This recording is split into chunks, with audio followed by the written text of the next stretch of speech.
बिस्मिल्लाहिर्रहमानिर्रहीम। नहायत ही मोहतरम और मुअज़्ज़ज़ मुसलमान भाइयों और बहनों, अस्सलामु अलैकुम रहमतुल्लाहि व बरकातुहू। नाज़रीन, मर्द की जिंदगी औरत के बगैर अधूरी होती है। शादी के बाद बीवी अपना घर बार, बहन भाइयों, सहेलियों और बहुत से अजीज रिश्तों को छोड़कर सिर्फ और सिर्फ अपने खाविद की ही होकर रह जाती है। देखा जाए तो ये औरत की तरफ से बहुत बड़ी कुर्बानी होती है, मगर अफसोस कि आजकल के माशरे में औरत की इस कुर्बानी को कोई रंग नहीं दिया गया। उसकी इस कुर्बानी की वजह से उसको सरबुलंद नहीं किया गया। उसकी इस कुर्बानी का उसको कोई सिला ही नहीं दिया गया। वो सब कुछ छोड़कर एक पराए घर आती है। उसको कुछ वक्त चाहिए होता है ताकि वो नए माहौल में आ सके। शादी के पहले 2 साल बहुत अहम होते हैं। जो मर्द ये साल बहुत समझदारी के साथ गुजारते हैं, उनकी शरीके हयात उनके साथ मुतमईन रहती है। मियाँ बीवी गाड़ी के 2 पहिए होते हैं। अगर गाड़ी का एक टायर खराब हो जाए तो मुझे आप ही बता दीजिए कि क्या गाड़ी ठीक से चल सकती है? यकीनन नहीं चल सकती, वो चल नहीं सकती।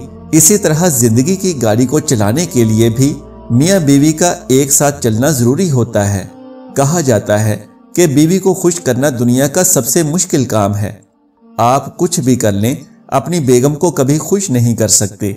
ये बात बिल्कुल ही गलत है, क्योंकि बीवी को खुश रखना इतना ही मुश्किल नहीं है जितना हम लोगों ने समझ लिया है। ऐसा क्यों होता है कि हम उन चीज़ों के बारे में बहुत जल्दी सोचने के लिए बैठ जाते हैं जिन चीज़ों का, जिन बातों का कोई ना कोई वजूद ही नहीं होता। उनका ना शुरू होता है और ना आखिर होता है।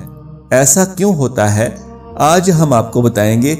आप अपनी बेगम को कैसे खुश रख सकते हैं, और ये भी बताएंगे कि शरीयत ने ये क्यों कहा कि अगर किसी काम से बाहर जा रहे हो तो बीवी की पेशानी या बीवी को चूम कर जाएं। आखिर कोई ना कोई फायदा है, कोई ना कोई फजीलत है। तो शरीयत ने इस बात पर हमें जोर दिया है कि हम इस बात को यकीनी बनाएं कि घर से निकलते वक्त हम अपनी बीवी की पेशानी चूमें, या इसके अलावा उसको प्यार से कम देख ही लें और उसका माथा चूम लें। और घर में कोई गैर ना हो तो बीवी से मिलें और एक दूसरे से मिलकर बोसा लेकर जाएं। इसकी क्या वजह है? सबसे पहले अपनी बीवी के साथ अच्छा सलूक और सखावत का मुजाहरा करें ताकि आपको सरबुलंदियां हासिल हो सकें। हजरत मोहम्मद सल्लल्लाहु अलैहि वसल्लम ने अपनी अज़वाज के साथ बराबरी का सलूक किया और उन्हें हमेशा बहुत ही ज्यादा प्यार दिया।